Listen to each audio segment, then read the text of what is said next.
If you want to get your hands on an exclusive premium hoodie just for the 2025 Halloween season, click the link in the description that will only be available until Halloween.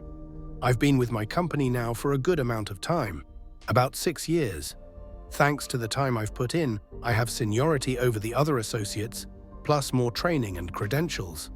The company recently picked up a new contract for some kind of big government office building. Its location is strange, basically the middle of nowhere.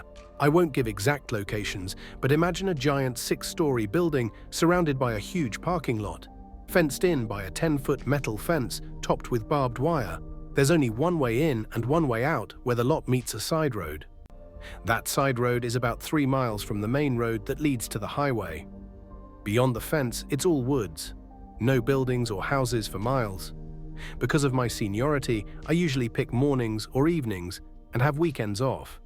But after a few months at this new contract, we started having trouble keeping the overnight people, especially weekend overnights. Day shift has about 3 guards daily. Weeknight overnights have 2 guards. Weekend overnights, from Friday to Sunday, only 1. Every guard is armed on every shift. We couldn't keep people on the weekend overnight, so my supervisor asked me to help until we could hire more. I needed extra money to move to a new apartment, so I agreed. The first couple weekends were fine, but on the 3rd weekend, I regretted it. Saturday night around 2 a.m., a bad thunderstorm hit. I was alone in the camera control room on the top floor. There's a window overlooking the back parking lot and 3 large screens showing the CCTV feeds from inside the building and the few outside cameras. I had the lights off, watching movies I'd downloaded on my phone and playing games on my Game Boy. After sitting a while, I got up to stretch and thought about getting an energy drink from the vending machine down the hall. I peeked through the blinds. Wind and rain were blasting debris around. A flash of lightning lit up the woods beyond the fence, and I saw a figure dart from one tree to another, maybe 20 feet. I stayed at the window, waiting for another flash to see if I'd imagined it. The next flash showed nothing. I decided I was just tired. I went to grab the drink, chugged it, and came right back. One of the camera feeds, the one for the back lot the window overlooks, was out. I looked through the blinds and saw the camera dangling by its wires from the post. I figured the wind knocked it loose. I logged it and went back to my movie. Minutes later, the system chimed. Someone was accessing a keypad-restricted door. It was the back door by the lot. A chill ran through me. Shadow figure, camera knocked out, and now someone using the keypad. Whoever it was had the code. The system showed a green light. It couldn't be a worker or another guard. I'd have been notified. I picked up the desk phone. Dead. My cell had no service. I decided to walk the hallway to try for a signal. As I neared the service stairwell, the power shut off. I chose to use the darkness and move quietly down to the lobby, planning to run out to my truck. The generator room is in the basement, not far from that stairwell. I made it to the 4th floor when a door opened at the bottom of the stairwell. I froze. I was armed, but I didn't want to shoot anyone. Heavy footsteps started up the stairs. I turned to go back up to the 6th floor where there's a ladder to a roof hatch. I'd hide there in the dark. As I turned, my gun banged the railing, loud clang. The footsteps stopped, then suddenly charged up. I sprinted. Near the 6th floor door, I threw it open hard and let it slam, bait, then ran to the ladder and climbed up to just below the hatch. The man took the bait, burst through the door into the hall, and the heavy door closed behind him. I dropped from the ladder, about 10 feet, hit the floor and bolted down the stairs. He heard me and came after me. I stayed a floor ahead until the lobby. Then I heard a crash and a cry of pain behind me. Maybe he fell. I burst through the lobby door, unlocked the entrance, and sprinted to my truck in the storm. As I started the engine, I saw him, dressed in black, mask and hood, charging out of the building toward me. I floored it and tore out to the side road. Near the main road, I finally got a signal and called the police. 15 minutes later, they met me and we went back. I filed reports with them and my company. We searched the building and grounds, nothing. But in the stairwell, they found something the intruder dropped when he fell. A fully loaded, unregistered semi-automatic handgun. No one knows why he broke in. It was just government property. I'm thankful luck was on my side. I used to work nights as a security guard in a medium-sized corporate office in New Jersey.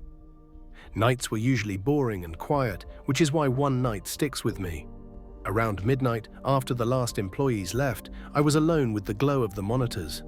My job: watch cameras, patrol a couple times, log incidents, and look for anything unusual. Scanning the screens, elevators, hallways, underground garage, I noticed a figure moving between cars in the lower garage feed. The lot should have been empty. Only people with 24-hour access could get in, and no one had it then. He wore a long, dark, oversized coat and wasn't heading to any car or the exit. He moved slowly, weaving through rows, like inspecting or checking for someone. It gave me chills. I called my supervisor. He told me to stay at my post and keep watching. My gut said check in person. I took my flashlight to the garage. The elevator ride felt endless. The garage was silent and empty, oppressively quiet. I called out, "Security here." No reply. I swept every corner, nothing. I went back upstairs thinking maybe the camera glitched.